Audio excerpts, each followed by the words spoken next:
নমস্কার, নিউজ বাংলার এখনকার প্রাইম টাইম নিউজ নিয়ে আপনাদের সাথে আছি আমি সোমা। আর আপনারা দেখছেন নিউজ বাংলা নেটওয়ার্ক।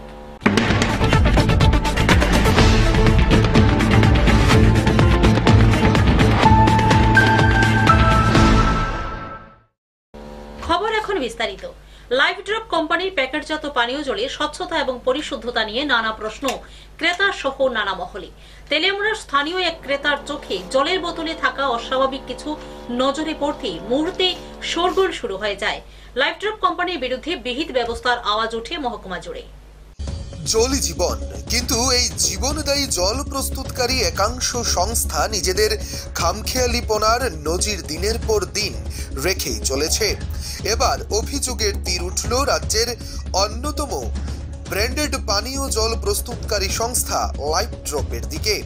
অভিযোগ, তেলিয়ামুড়া সড়কের মোড়ে থাকা একটি ছোট টং দোকানের মধ্যে লাইফ ড্রপের একটি 1 লিটার ছিপি লাগানো জলের বোতলে ছত্রাক জাতীয় কিছু দেখা যায়। সংশ্লিষ্ট বিষয়ে তেলিয়ামুড়া শহরে জানাজানি হতেই উক্ত কোম্পানির স্বচ্ছতা এবং পরিশুদ্ধ প্যাকেটজাত পানীয় জলের বিষয়ে নানা প্রশ্ন উঠতে শুরু করে। ঘটনার বিবরণে জানা যায়, তেলিয়ামুড়া স্থানীয় এলাকার জনৈক নিতু রায় তেলিয়ামুড়ার ওল্ড টিআরটিসি তথা পরিবহন দপ্তরের সামনে একটা ছোট্ট সুজিত ঘোষের টং দোকান থেকে 1 লিটার একটি লাইফ ড্রপ কোম্পানির পানীয় জলের বোতল কিনে নেন। কিন্তু তৎক্ষণাৎই তিনি বোতলের ছিপি খুলে সেই জল খাওয়ার মুহূর্তেই হঠাৎ তার নজরে আসে যে ওই জলের বোতলের মধ্যে কালো রঙের ছত্রাক জাতীয় কিছু একটা রয়েছে। পরে ঘটনাটি মুহূর্তের মধ্যেই বাজারের স্থানীয় জনগণের মধ্যে জানাজানি হতেই ক্রেতা বিক্রেতা উভয়ই তড়িঘড়ি তেলিয়ামুড়ার সংবাদ মাধ্যমের কর্মীদের কাছে পুরো ঘটনাটি সবিস্তারে জানান। এখন প্রশ্ন উঠছে, প্যাকেট জাতীয় পানীয় জলের বোতলে কিভাবে ছত্রাক জাতীয় কিছু থাকবে?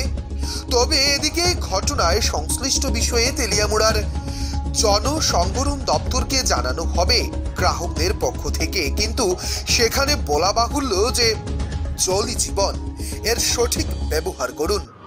সে জায়গায় দাঁড়িয়ে একটি প্যাকেটজাত পানীয় জলের বোতলের মধ্যে পাওয়া ছত্রাক এই ঘটনাকে কেন্দ্র করে এবং পানীয় জল নিয়ে খামখেয়ালিপনার ঘটনাকে কেন্দ্র করে গোটা তেলিয়ামুড়া এলাকা জুড়েই সাধারণ মানুষের মধ্যে রীতিমতো এক প্রকার চাঞ্চল্য বিরাজ করছে। জলের বোতলের মধ্যে একটা পোকা পাওয়া গেছে, ঠিক আছে? পোকাটা তো বিষাক্ত পোকা। কোন কোন কোন কোম্পানির জল? লাইফ ড্রপ কোম্পানির জল। হ্যাঁ, মেনে বিচেন যেটা আছে মানে সব কিছু ঠিক আছে, ওকে আছে। ইনটেক বোতল আছে, ভাঙছি না আমি। আমার বন্ধু হচ্ছে জলের দিয়ে দিতাম, আজ কিনলাম, কেনার পরে একটা পোকা পাইছি। আচ্ছা আচ্ছা। মানে আপনি তো দীর্ঘদিন যাবত এই জল বিক্রি করছেন লাইফ ড্রপ কোম্পানি, তো এর আগে কি কোনো অভিযোগ হয়েছে এরকম পাওয়া গেছে? আজকে প্রথম। তেলিয়ামুড়া থেকে নিজস্ব প্রতিনিধির রিপোর্ট, নিউজ বাংলা। পানিসাগর মহকুমার অন্তর্গত জলাবাসা থেকে কাঞ্চনপুর যাওয়ার রাস্তাটির বেহাল অবস্থা। কাজের গুণগত মান নিয়ে প্রশ্ন তুললেন স্থানীয়রা। ফলে রাস্তা সংস্কারের দায়িত্বে থাকা এসএসসিএল কোম্পানির প্রজেক্ট ম্যানেজার এবং পিডব্লিউডি এসডিও শরণাপন্ন হতে চাইছেন স্থানীয়রা।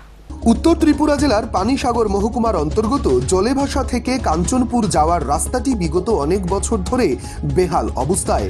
ত্রিপুরা গ্রামীণ সড়ক উন্নয়ন রাস্তা বিপদের মধ্য দিয়ে আতঙ্কে যাতায়াত করতে হচ্ছে, কিন্তু এই রাস্তাটি বর্তমানে কয়েকদিন ধরে সংস্কারের কাজ চলছে। সোমবার বিকেলে হঠাৎ করেই ধর্মটিলা এলাকার জনগণ দেখতে পান রাস্তাটির গুণগত মান একেবারেই খারাপ। আমাদের সংবাদ প্রতিনিধির কাছে এলাকাবাসীরা জানান, রাস্তার মাটি এবং আবর্জনা পরিষ্কার না করেই রাস্তা তৈরি হচ্ছে। শুধু তাই নয়, যতটুকু পরিমাণ মশলা এবং কেমিক্যাল থাকবার কথা সেইটুকু নেই। দেখেন রাস্তা যে এখানে যে একটা কোম্পানি, জানি না কি কোম্পানি, এই যে পিচ যে করছে, এটা থেকে হাত দিয়ে ওঠে। কোনো কোনো আমরা জানি বা আমরা দেখছি যে রাস্তাগুলো একটা পিচ রাস্তা করলে একটা শাবল কিন্তু মারার পরে উঠে না, এখান থেকে হাত দিয়ে দেখি আমাদের এখানে এলাকার সবাই থেকে হাত দিয়ে উঠে লাই, এটা আধা ইঞ্চিও জিনিস না এখানে। এই রাস্তাটার নাম কি? এই রাস্তার নাম কি? এই নাম জলাবাসা টু কাঞ্চনপুর রাস্তা। জলাবাসা টু কাঞ্চনপুর রাস্তা। ওই দেখেন দাদা, আমরা এই রাস্তায় সব সময় চলতাম দাদা, আমরা গাড়ি চালাই, এটা রাস্তা হাত দিয়ে উঠে এমন পিচ করা হয়েছে যাতে হাত দিয়ে উঠে যায়। দেখেন আপনারা দেখেন যে এই জিনিসটা, এটা কি পিচ?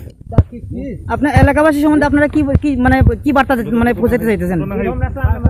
আমরা চাই এরকম রাস্তা বানানি থেকে না বানানি বালা এরকম হোক, মানে ভালো ডেভেলপমেন্ট কাজ ভালোভাবে আমরা কাজটা হইতো। ওনারা আরও জানান যে আগামীকাল অর্থাৎ মঙ্গলবার থেকে ওই রাস্তায় এভাবে কাজ করতে দেয়া যাবে না। ওনারা জানান যে এসএসসিএল কোম্পানির দায়িত্বে থাকা প্রজেক্ট ম্যানেজার ডিকে পাত্র এবং পিডব্লিউডির এসডিওর কাছে এলাকাবাসীরা এ বিষয়টি নিয়ে একটি পিটিশন দায়ের করবেন। এই রাস্তা সংস্কারের দায়িত্বে থাকা এসএসসিএল প্রজেক্ট ম্যানেজার ডিকে পাত্র আমাদের সংবাদ প্রতিনিধিদের কি জানিয়েছেন শোনাবো আপনাদের। তো ওটা যদি আমি কাজ করার সময় ওটা তো একটা বন্ডিং হতে টাইম দিতে হবে, বন্ডিং হওয়ার টাইম পরে তারপরে উঠলে তো আমরা এর আগেও তো 6 কিলোমিটার রাস্তা করেছি, সে রাস্তা তো এখনো ঠিক আছে। যদি কাজ করার সময় এসে কাঁচা মালে যদি কেউ হাত দিয়ে নাড়ানাড়ি করে তো উঠবেই, বন্ডিং হয়ে গেলে আর উঠবে না। কতদিন টাইম লাগে ওটা বন্ডিং করতে আপনার 7 থেকে 8 আওয়ার্স লাগে। আচ্ছা, যেটা কার্পেটিং করছে নিচে মেটেলিং হয়েছিল? মেটেলিং আগে থেকেই ছিল, পুরনো মেটেলিং ছিল, মেটেলিংকে রিপেয়ার করে ওটাকে বিএমপিএমসি করা হয়েছে। আচ্ছা, ওটার উপরে কতদিন আগে মেটেলিং ছিল? মেটেলিং হয়েছে তো 5-7 বছর আগে মেটেলিং হয়েছে। তো এরপরে বালি মাটি এগুলো সরাইয়ে আপনারা তেল ঢালছিলেন নি কার্পেটিং এর করার আগে? হ্যাঁ, ও তো হাওয়া মেশিন দিয়ে প্রেসার দিয়ে সমস্ত। তো কার্পেটিংটা কেন উঠে যাচ্ছে এই কথাটা? কাঁচা মালে তুলতে গেলে তো উঠবে না, বালি থাকলে উঠবে? বালি থাকলে উঠবে না। না, কাঁচা যখন মালটা তখন গরম মাল ঢেলে যখন রোলিং হচ্ছে সেই মালটাকে যদি আপনি হাত দিয়ে তুলতে যান তো উঠবেই। পানিসাগর থেকে নিজস্ব প্রতিনিধির রিপোর্ট, নিউজ বাংলা। সোনামুড়ায় গোমতী নদীর উপর ঝুলন্ত ব্রিজের ভয়ানক অবস্থা, যে কোনো সময় ঘটে যেতে পারে বড়সড় দুর্ঘটনা। তাই অতি সত্বর সেতু সারাইয়ের প্রতি সংশ্লিষ্ট দপ্তরের দৃষ্টি আকর্ষণ করছেন এলাকাবাসী। সোনামুড়ার গোমতী নদীর উপর অবস্থিত ঝুলন্ত সেতুটির অবস্থা আশঙ্কাজনক, যে কোনো সময় ঘটতে পারে দুর্ঘটনা। এমনিতেই প্রতিনিয়ত ছোট বড় দুর্ঘটনা ঘটছে বলে জানিয়েছেন পথচারীরা। মঙ্গলবার সকালবেলা দুর্ঘটনার শিকার হয় এক বৃদ্ধ। সেতুর স্টিলের পাতে লেগে পা কেটে হাসপাতাল পর্যন্ত যেতে হয় সেই বৃদ্ধ লোককে। শীঘ্রই যদি এই ঝুলন্ত সেতুটি মেরামত না করা হয় ঘটতে পারে বড়সড় দুর্ঘটনা। বর্তমানে একদিকে ঝুলে রয়েছে সেতুটি। সোনামুড়া নদীর দক্ষিণ অংশে হাজার হাজার মানুষের চলাচল এই সেতু দিয়ে। স্কুল কলেজের ছাত্রছাত্রী থেকে শুরু করে সাধারণ মানুষরা এই সেতু দিয়েই তাদের চলাফেরা। একদিকে অবস্থা আশঙ্কাজনক, অন্যদিকে বহন ক্ষমতার চেয়েও বেশি মানুষজনের চলাফেরা। এখন দেখবার বিষয় দপ্তর কতটুকু ব্যবস্থা গ্রহণ করে এই সেতু মেরামতির ক্ষেত্রে।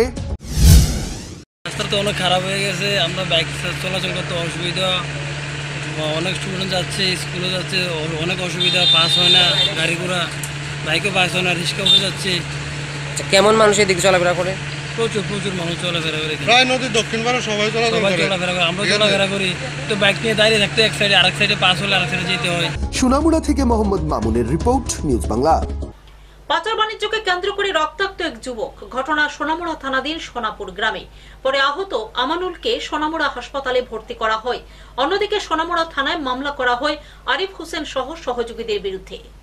পাচার বাণিজ্যকে কেন্দ্র করে রক্তাক্ত এক যুবক। ঘটনা সোনামুড়া থানা এলাকার সোনাপুর গ্রামের। ঘটনা মঙ্গলবার সন্ধ্যায় চাকু দিয়ে রক্তাক্ত করে এক যুবক অন্য আরেক যুবককে।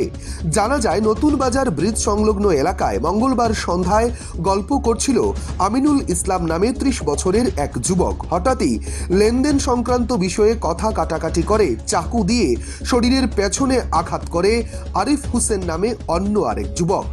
তাতে রক্তাক্ত হয়ে যায় আমিনুল। রক্তাক্ত অবস্থায় এলাকার লোকজন আমিনুলকে নিয়ে আসে সোনামুড়া স্বাস্থ্য কেন্দ্রে। জানা যায় আরিফ হোসেনের সঙ্গে আরও 2 যুবক মেহনাজ হোসেন এবং মুসলিম মিয়া ছিল। সীমান্তে পাচার সংক্রান্ত কোনো বিষয় নিয়ে কথা কাটাকাটি চলছিল এই যুবকদের মধ্যে। 12,000 টাকার একটি লেনদেন নিয়ে প্রথমে বিতর্ক বাধে যুবকদের মধ্যে। পরে তাদের মধ্যে হঠাৎই ওই আমিনুলকে চাকু দিয়ে পেছন থেকে ঘামা করা হয়। এই ঘটনায় পুরো সোনাপুর গ্রামে চাঞ্চল্য সৃষ্টি হয়েছে। এই পাচার বাণিজ্য নিয়ে প্রতিনিয়ত এলাকায় হিংসা বেড়েই চলেছে। তাতে উদ্বিগ্ন সমাজের অভিভাবকেরা। সোনামুড়া থানা পুলিশ ছুটে যায় হাসপাতালে। আমিনুলের পক্ষ থেকে একটি মামলাও করা হয়েছে সোনামুড়া থানায়।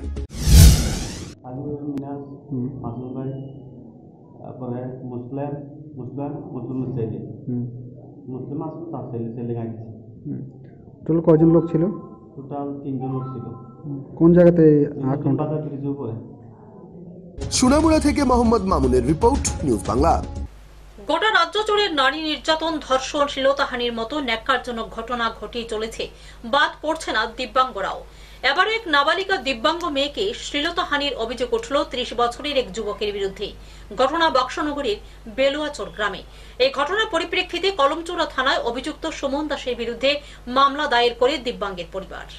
বক্সনগরের বেলুয়ারচর গ্রামে এক নাবালিকা দিব্যাঙ্গ মেয়েকে শ্লীলতাহানির অভিযোগ উঠে 30 বছরের এক যুবকের বিরুদ্ধে। গোটা রাজ্য জুড়ে নারী নির্যাতন এবং নাবালিকা ধর্ষণ, শ্লীলতাহানির মতো ঘটনা আজ নিত্যদিনের বিষয় হয়ে দাঁড়িয়েছে। শুধু শুধু নাবালিকা নয়, তার পাশাপাশি দিব্যাঙ্গ, অসহায়, দরিদ্র পরিবারও। যারা রাস্তায় দিনরাত কাটায় তাদেরকেও ছাড়ছে না পাষণ্ডরা। বর্বর চরিত্র যুবকরা। ঘটনার বিবরণে জানা যায়, কমলচৌড়া থানাধীন বক্সনগর বেলুয়ারচর গ্রাম পঞ্চায়েতের 5 নম্বর ওয়ার্ডের এক দিব্যাঙ্গ নাবালিকা মেয়েকে শ্লীলতাহানি করবার অভিযোগ উঠেছে 30 বছরের যুবকের বিরুদ্ধে। মেয়েটির নাম সঙ্গীতা বর্মন।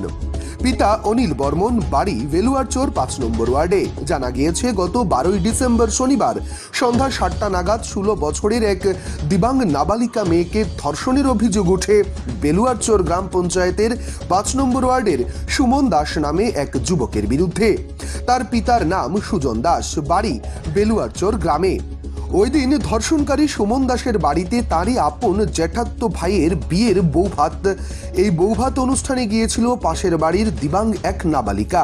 নাবালিকা মেয়েটি তাদের বিয়ে বাড়িতে খাওয়া দাওয়া শেষ করার পর সুমন দাস দিব্যাঙ্গ মেয়েটিকে হাত ধুয়ে দেওয়ার কথা বলে বাড়ির পেছনের অন্ধকারে নিয়ে গিয়ে তার শরীরের বিভিন্ন অঙ্গ প্রত্যঙ্গে এবং কোমল শরীরে হাত দেয়। পরবর্তী সময় ওই বর্বর যুবক মেয়েটির পরনের কাপড় খুলবার চেষ্টাও করে, ধর্ষণ করবার চেষ্টা করে। দিব্যাঙ্গ নাবালিকা মেয়েটি চিৎকার করলে আশেপাশের লোকজন ছুটে আসে, আর তখনই পাষণ্ড যুবক নাবালিকা মেয়েটিকে ছেড়ে দেয়। পরবর্তী সময়ে মেয়েটি কাঁদতে কাঁদতে তার মাকে গিয়ে সব কথা খুলে বলে। এই ঘটনার খবর পেয়ে পিতা মাতা জানতে পেরে শনিবার সন্ধ্যা 8টার সময় কমলচৌড়া থানায় বিষয়টি সম্পর্কে মৌখিকভাবে জানায়। পুলিশ সেই ঘটনার খবর পেয়ে সেদিন রাত প্রায় 2টোর সময় তাদের বাড়িতে গিয়ে বিষয়টির সম্পর্কে তদন্ত করে আসে, কিন্তু আসামি পলাতক। পুলিশ এখনো আসামিকে গ্রেফতার করতে পারেনি। এদিকে এই ন্যাক্কারজনক ঘটনাকে ধামাচাপা দিতে তৎপর এলাকার প্রধান অনিল দাস। প্রধান নিজেই পুলিশকে এই ঘটনাটি তদন্ত বন্ধ রাখতে নির্দেশ দিয়েছেন। তবে পুলিশ প্রধানের কথায় কাজ করেন কি করেন না, সেটাই এখন লাখ টাকার প্রশ্ন। এলাকার প্রধান অনিল দাস এবং পরিবারের লোকজন বিস্তর পরামর্শ করে সিদ্ধান্ত নেয় যে মঙ্গলবার এই ন্যাক্কারজনক ঘটনাটির জন্য সালিশি সভা করে মীমাংসা করা হবে। অসহায় দরিদ্র শ্লীলতাহানির পরিবারটি এই প্রধানের কথায় রাজি হয়ে যায়, কারণ গরিব বলে তাদের কথা কেউ শুনবে না, তাদেরও একটা সম্মান আছে। এলাকাবাসীর থেকে প্রশ্ন উঠল, কিভাবে প্রধান এই আইনের ব্যাপারটি তার নিজের অধীনে নিয়ে আসলেন। ন্যাক্কারজনক ঘটনাটির জন্য পুরো এলাকায় চাঞ্চল্য ছড়িয়ে পড়ে। এখন দেখবার বিষয়, এই অসহায় পরিবারটি সুষ্ঠু বিচার পায় কিনা। বিয়ে বাড়ি গেছে, অনুষ্ঠান হইতেছে, নাচানাচি হইতেছে, খাওয়া হইতেছে, এরপরে দিয়া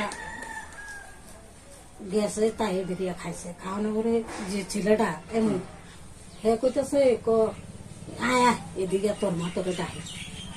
তো তাই তো মনে হচ্ছে হাসই বেবতার, তো বেবতার কি আর কিছু বুঝে না করে তাই বলে মানে ঘরটা আসমাস করছে করোনা করে, তাই করোনার ফ্রেন্ড বলে তাই না খুলে যেতেছে। তাই বলে এই তো কাকু তুমি কিতা করো এটা খুলো কে রে মাতিস না করে বলে তার মুখে সাবাতে ধরে রাখছে, তাই বলে চিল্লাইতেছে। বক্সনগর থেকে নিজস্ব প্রতিনিধির রিপোর্ট, নিউজ বাংলা। জন্মদিনে রক্তদান করতে পেরে খুশি মালদহের চাচল কলেজের প্রথম বর্ষের এক ছাত্র। এক প্রসূতি মাকে রক্তের যোগান দিয়ে নতুন জীবন দান করলেন। ওনার এই উদার মানবিক বোধে খুশি রোগীর পরিবার সহ চিকিৎসকরা। প্রসূতি মহিলাকে রক্ত যোগান দিলেন এক ছাত্র। মঙ্গলবার পশ্চিমবাংলার মালদার চাচল সুপার স্পেশালিটি হাসপাতালের ব্লাড ব্যাংকে 1 ইউনিট বি পজিটিভ রক্ত দিয়েছে প্রসূতির জন্য। রক্তদাতা সুলরাজ আলী পশ্চিমবাংলার চাচল কলেজের প্রথম বর্ষের ছাত্র এবং হরিশ্চন্দ্রপুর থানার রতনপুরের বাসিন্দা। মঙ্গলবার তার শুভ জন্মদিনে সামাজিক কাজ করতে পেয়ে খুশি ওই ছাত্র। ওই প্রসূতি আনোয়ারা বিবি হরিশ্চন্দ্রপুর থানার মিষ্কিনপুরের বাসিন্দা। গত রবিবার গর্ভস্থ অবস্থায় হাসপাতালে ভর্তি হন। শারীরিক অবস্থার অবনতির কারণে রক্তের প্রয়োজন হয়। ঘরে নেই স্বামী। সংসারে আর্থিক সচ্ছলতা রাখতে প্রতিনিয়তই ভিন রাজ্যে কর্মরত থাকেন স্বামী। তার স্বামী দীনেশ আলী প্রায় 1 মাস ধরে নির্মাণ কর্মী হিসেবে কাজ করছেন বেঙ্গালুরে। তবে প্রসূতির সঙ্গে রয়েছেন প্রসূতির শ্বশুর বাড়ির লোকজন। তারাই হন্যে হয়ে রক্তের সন্ধান করলে হাসপাতালের প্রহরীরা স্বেচ্ছাসেবী সংস্থা ব্লাড আর্মির খোঁজ দেয়। তারা রক্ত যোগান দেয় সেই প্রসূতিকে। সংকটজনক মুহূর্তে রক্ত পেয়ে খুশি প্রসূতির পরিবারের লোকজন। ধন্যবাদ জ্ঞাপন করেছেন ব্লাড আর্মি এবং সুলরাজকে। উল্লেখ্য, করোনার পর উত্তরবঙ্গ জুড়ে ব্লাড ব্যাংকগুলোতে রক্তের সঞ্চয়তা হ্রাস পেয়েছে। সামাজিক কাজে মানুষকে এগিয়ে আসতে হবে বলে মনে করছে চিকিৎসক মহল। চাঞ্চল সুপার স্পেশালিটি হাসপাতালে ব্লাড ব্যাংকে এসেছি আমি। তাছাড়া একটা স্বেচ্ছাসেবী সংস্থান থেকে আমাকে কল করেন যে চাঞ্চল ব্লাড আর্মি, সেই দাদা আমাকে কল করেন। তার কথা মতো আমি ওর সঙ্গে কল করে এসি হাসপাতালে। আসার পরে তারপরে আমি ব্লাডটা দিই। তাছাড়া আমার আজকে বার্থডে ছিল, তো আমি সত্যি ভেবে দেখলাম যে আজকে ব্লাডটা দিলে ভালো হয়। আমি ব্লাড দিলাম নিজে। আমি কি কাজ করি ওটা বলতে হবে। মালদা থেকে উজির আলীর রিপোর্ট, নিউজ বাংলা। মঙ্গলবার মালদা শহরের সিংহাতলা এলাকায় সভা করতে এসে তৃণমূল সুপ্রিমো মমতা বন্দ্যোপাধ্যায়কে একাধিক ইস্যুতে তুলোধনা করলেন বিজেপির পশ্চিমবঙ্গ রাজ্য সভাপতি দিলীপ ঘোষ। এদিন কৃষক আইনের সমর্থনে সুর চড়ালেন শ্রী ঘোষ। পশ্চিমবাংলার মানিকচকে জনসভা করবার আগে মঙ্গলবার সকালে চায় পে চর্চার মাধ্যমে জনসংযোগ করলেন পশ্চিমবাংলার বিজেপি রাজ্য সভাপতি দিলীপ ঘোষ। এদিন সকালে মালদা শহরের সিংহাতলা এলাকায় সভা মঞ্চ থেকে একাধিক ইস্যুতে তৃণমূল সরকার এবং মুখ্যমন্ত্রী মমতা বন্দ্যোপাধ্যায়কে আক্রমণ করলেন দিলীপ বাবু। পাশাপাশি জেলায় এবং রাজ্যে শিল্প না হওয়ায় শাসক দলকে কটাক্ষ করতে ছাড়েননি তিনি।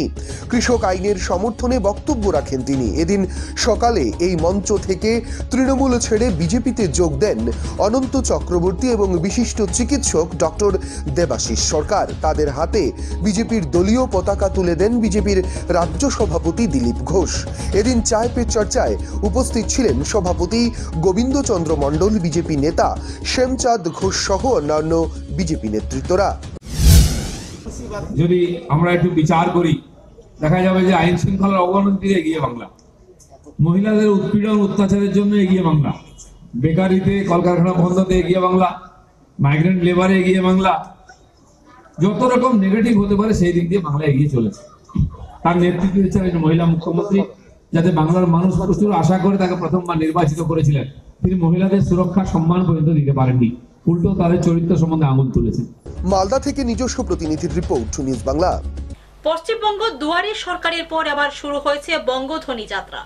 এবার কাগজে কলমে মমতা সরকারের উন্নয়নের কাজের হিসেব জানতে পারবেন রাজ্যের মানুষ। আর তাই মুখ্যমন্ত্রী মমতা ব্যানার্জির 10 বছরের কাজের খতিয়ান তুলে ধরতে বাড়ি বাড়ি রিপোর্ট কার্ড বিলি করছেন হবিবপুর ব্লকের তৃণমূল কংগ্রেসের নেতাকর্মীরা। পশ্চিমবাংলায় শাসক দল তথা রাজ্য সরকারের পক্ষ থেকে বঙ্গধ্বনি যাত্রার মাধ্যমে মুখ্যমন্ত্রীর 10 বছরের কাজের খতিয়ান তুলে ধরতে রিপোর্ট কার্ড বাড়ি বাড়ি গিয়ে বিলি করা হচ্ছে। সেই রিপোর্ট কার্ডের যাবতীয় তথ্য ঘরে ঘরে পৌঁছে দিতে কোমর বেঁধে নেমেছে হবিবপুর ব্লকের তৃণমূল কংগ্রেস নেতাকর্মীরা। 10 বছরের রিপোর্ট কার্ড ঘরে ঘরে পৌঁছে দেবেন তারা। কি উন্নয়নের কাজ মমতা সরকার করেছে এই 10 বছরে তার খতিয়ান দেবে তৃণমূল কংগ্রেস। দুয়ারে দুয়ারে দুয়ারে দুয়ারে যাওয়ার মধ্য দিয়ে শুরু হয়েছে বঙ্গধ্বনি যাত্রা। এবার কাগজে কলমে মমতা সরকারের উন্নয়নের কাজের হিসেব জানতে সকলের দুয়ারে দুয়ারে যাচ্ছে তৃণমূল কংগ্রেসের নেতাকর্মীরা।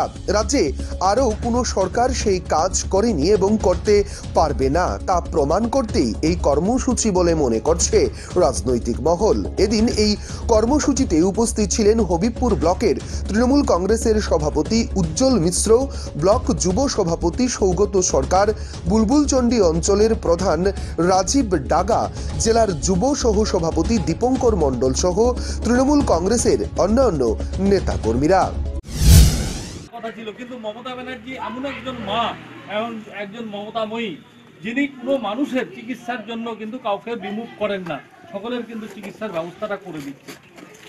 আমরা আজকে দেখছি যে আগে কি হতো, আগে যখন মায়েরা গর্ভবতী হতেন, যারা পুরনো আছেন তারা বাড়িতে দায়রা এসে তাদেরকে ছেলের নার্ভ কেটে দিতেন, কেউ ব্লেড দিয়ে কাটতো, কেউ বাঁশের চোখ দিয়ে কাটতো। এই কাটার ফলে কি হতো, তাদের টিটেনাস হতো, বিভিন্ন অসুখে তারা মারা যেত। সন্তান যেমন হতো, মৃত্যুর হারও ছিল তার থেকে অনেক বেশি। মমতা ব্যানার্জির আমলে চিকিৎসা ব্যবস্থায় আমূল পরিবর্তন করে নিশ্চয় যান ব্যবস্থা করে দিয়ে এখানকার আশাকর্মী যারা রয়েছেন, আশাকর্মীর হাত দিয়ে তারা কি করছে, গর্ভবতী মায়েদেরকে হসপিটালে যেমন নিয়ে যাচ্ছেন, আবার পাশাপাশি হসপিটাল থেকে বাড়িতে ফিরিয়ে এসে তার ব্যবস্থা করছেন। মালদা থেকে নিজস্ব প্রতিনিধির রিপোর্ট, নিউজ বাংলা। তৃণমূল পশ্চিমবাংলায় পঞ্চায়েত ভোট করতে দেয়নি। তৃণমূলের মাধ্যমে বাংলায় ঢুকছে বাংলাদেশি এবং রোহিঙ্গারা। মালদার মথুরাপুর এলাকায় অনুষ্ঠিত জনসভায় বক্তব্য রাখতে গিয়ে এভাবেই মুখ্যমন্ত্রীকে সরাসরি আক্রমণ করলেন বিজেপি রাজ্য সভাপতি দিলীপ ঘোষ। পশ্চিমবাংলায় শাসক দল তৃণমূল কংগ্রেসের সাহায্যে বাংলায় ঢুকেছে বাংলাদেশি এবং রোহিঙ্গারা। ভোটের জন্য বারুদের স্তূপ তৈরি করছে তৃণমূল কংগ্রেস। মঙ্গলবার বিকেলে পশ্চিমবাংলার মালদার মানিকচকের মথুরাপুর এলাকায় জনসভায় শাসক দল তৃণমূলকে এইভাবেই তুলোধুনো করলেন বিজেপির রাজ্য সভাপতি দিলীপ ঘোষ। এদিন মানিকচকের মথুরাপুরের জনসভায় দিলীপ ঘোষ ছাড়া উপস্থিত ছিলেন দলের রাজ্য সম্পাদক সায়ন্তন বসু, জেলা সভাপতি গোবিন্দ মণ্ডল সহ অন্যান্য নেতৃত্বরা। প্রথমে সায়ন্তন বসু বক্তব্য রাখতে গিয়ে আক্রমণাত্মক ভাষায় তৃণমূল কংগ্রেসকে আক্রমণ করেন। এদিনের সভায় দিলীপ ঘোষ বলেন, তৃণমূল বাংলায় পঞ্চায়েত ভোট করতে দেয়নি, বিজেপি কর্মীদের খুন করেছে তৃণমূল কংগ্রেস। লোকসভা ভোটে জবাব দিয়েছে মানুষ, কেন্দ্রীয় প্রকল্পের টাকা লুট করেছে তৃণমূল কংগ্রেস, আমফানে ক্ষতিপূরণের টাকায় স্বজন পোষণ হয়েছে, দুয়ারে সরকার করে লাভ নেই, ওটা জমের দুয়ারে চলে গিয়েছে। এরপর দিলীপ ঘোষ সাংবাদিকদের মুখোমুখি হয়ে বলেন, সারা দেশ জঙ্গি মুক্ত হয়েছে, উগ্রপন্থী ক্রিয়াকলাপ বন্ধ হয়েছে, কারণ কেন্দ্রীয় সরকার কড়াকড়ি করছে। লক্ষ লক্ষ রোহিঙ্গা বাংলাদেশ থেকে আসছে, তাদেরকে আশ্রয় দেওয়ার জন্য এই ব্যবস্থা করা হয়েছে। তাই সারা ভারতবর্ষে যখন উগ্রপন্থা নেই, পশ্চিমবঙ্গে তখন উগ্রপন্থী ধরা পড়ছে। কলকারখানা নেই, কাজ নেই, উল্টে অশান্তি সৃষ্টি হচ্ছে। এই সরকার যতদিন থাকবে ততদিন এরকমই চলবে। পরিবর্তন দরকার। সরকারের পরিবর্তনের সঙ্গে সঙ্গেই আইন শৃঙ্খলারও পরিবর্তন হবে। গরু পাচার প্রসঙ্গে দিলীপ ঘোষ বলেন, গরু পাচার অনেক দিন ধরেই একটা বড় সমস্যা ছিল, আর হাজার হাজার কোটি টাকা এর সঙ্গে জড়িত রয়েছে। তার মধ্যে মালদা একটা বড় করিডোর। এখন কয়েক মাস ধরে কেন্দ্রীয় সরকার হোম ডিপার্টমেন্ট পদক্ষেপ নিয়েছে, যার ফলে গরু পাচার কমেছে এবং দোষীরা ধরা পড়ছে। বহু তথ্য আমরাও পাঠিয়েছি, সরকারের কাছে তথ্য রয়েছে। ধীরে ধীরে কাজ শুরু হয়েছে। তার মধ্যে যারা যারা যুক্ত, রাজনৈতিক নেতা, পুলিশ, বিএসএফ, সরকারি কর্মী, কাউকেই ছাড়া হবে না। কড়ায় গন্ডায় হিসেব দিতে হবে। রান্নার গ্যাস প্রসঙ্গে বিজেপির রাজ্য সভাপতি দিলীপ ঘোষ বলেন, রান্নার গ্যাস, পেট্রোলিয়াম, ডিজেল এগুলো আন্তর্জাতিক বাজারের সঙ্গে দাম কমে এবং বাড়ে। এগুলো কখনো বাড়ে আবার কখনো কমে যায়। কিছুদিন আগে বেড়েছিল, আবার তা কমবে। আমি এখানে উন্নয়নও দেখলাম আর ডেভেলপমেন্টও দেখলাম। আমি বুঝতে পারছিলাম না উন্নয়ন ডেভেলপমেন্ট কি। তো এটাও বুঝলাম যে গত পঞ্চায়েত নির্বাচনের সময় একজন জেলা সভাপতি বীরভূমের বলেছিলেন, কৃষ্ণবাবু, যে রাস্তায় নাকি উন্নয়ন দাঁড়িয়ে আছে। এখানে তো উন্নয়ন শুয়ে পড়েছে রাস্তায়, জমেও আসবে না। এখানে একটা সুবিধা আছে, আপনার জম এখানে আসার সাহস করবেন না, কেউ করার ভয় নেই। তাই করোনা হয়ে গেল, কেউ মারা যায়নি। বন্ধুগণ, এই উন্নয়ন আর ডেভেলপমেন্ট যা চলছে, টিএমসি উন্নয়ন তো রাস্তা দেখলে বোঝা গেল। ডেভেলপমেন্টটা কি? যদি পঞ্চায়েত সদস্য আছে, প্রধান আছে, টিএমসি, তার বাড়ি দেখুন, বুঝতে পারবেন ডেভেলপমেন্ট কাকে বলে। গাড়ি দেখুন, বুঝতে পারবেন ডেভেলপমেন্ট কাকে বলে। এখন আবার উন্নয়ন রাস্তায় দাঁড়িয়ে নেই, বাড়ি বাড়ি চলে এসছে। শুনেছেন কিনা? দুয়ারে দুয়ারে, দুয়ারে দুয়ারে সরকার, এখন দুয়ারে দুয়ারে উন্নয়ন। যারা কেন্দ্র সরকারের পাঠানো চালটা লুট করে নিল, কেন্দ্র সরকারের পাঠানো আমফানের টাকাটা লুট করে নিল, রাস্তা তৈরি, স্কুল তৈরি, জলের বিদ্যুতের টাকাটা লুট করে নিয়েছে, তাতে ক্ষান্ত হয়নি। বাড়ি থেকে লুটপাট করতে আসতে সাবধান থাকবে। মালদা থেকে নিজস্ব প্রতিনিধির রিপোর্ট, নিউজ বাংলা। ত্রিপুরা থেকে অসমে পাচারকালে চোরাইবাড়ি পুলিশের হাতে আটক জার্সি গাভী সহ লরি। আটক করা হয় লরি চালক সহ পাচারকারী ইমরান হোসেনকে। অভিযুক্তদের বাড়ি লোয়ারপো এলাকায় ডেঙ্গারপন্থ জিপিতে। পুরো বিষয় খতিয়ে দেখছে পুলিশ। অবৈধ উপায়ে ত্রিপুরা থেকে অসমে পাচারের মুখে চোরাইবাড়ি পুলিশের হাতে ধরা পড়ল লরি বোঝাই 3টি জার্সি গাভী। একই সাথে ধরা পড়ে চালক এবং পাচারকারী। ধৃতদের মধ্যে রয়েছে লরি চালক নেজামুদ্দিন, পিতার নাম মৃত বলাই মিয়া, পাচারকারী ইমরান হোসেন, পিতার নাম মৃত আনসার আলী। উভয়ের বাড়ি লোয়ারপো এলাকার ডেঙ্গারপন্থ জিপির 1 নম্বর ওয়ার্ডে। বিগত দিনেও ওরা নানা মামলায় অভিযুক্ত ছিল বলে পুলিশ জানিয়েছেন। জানা গেছে, মঙ্গলবার সকালে ত্রিপুরার কদমতলা থেকে AS10 AC 1976 নম্বরের একটি মিনি লরিতে করে গাভীগুলো লোয়ারপোয়া নিয়ে আসার পথে চোরাইবাড়ি পুলিশ লরি সমেত গরুগুলো আটক করে। এতে চালক এবং পাচারকারী পালিয়ে যাওয়ার চেষ্টা করলেও শেষ রক্ষা হয়নি। বর্তমানে লরি সমেত চালক এবং পাচারকারী বাজারিছড়া পুলিশের হেফাজতে রয়েছে। এই মর্মে ওসি MR সিনহা জানান যে জব্দকৃত লরি এবং গরুগুলোর উপযুক্ত কাগজপত্র চালকের সাথে পাওয়া যায়নি, তাই ধারণা করা হচ্ছে এগুলি চুরি করে আনা হয়েছে। এমনকি লরির সাথে লাইভ লিস্টিক পারমিটও ছিল না। আগামীকাল 3টি গাভীকে কাস্টম বিভাগের হাতে সমঝে দেওয়ার পাশাপাশি ধৃতদের আদালতে সোপর্দ করা হবে। এ কাণ্ডে আরও কারা জড়িত আছে তাও খতিয়ে দেখবে পুলিশ। পাথারকান্দি থেকে মলয় কুমার দাসের রিপোর্ট, নিউজ বাংলা। এখনকার মতো প্রাইম টাইম নিউজ পর্যন্তই। আমাদের পরবর্তী সংবাদ দেখার জন্য চোখ রাখুন নিউজ বাংলার পর্দায়।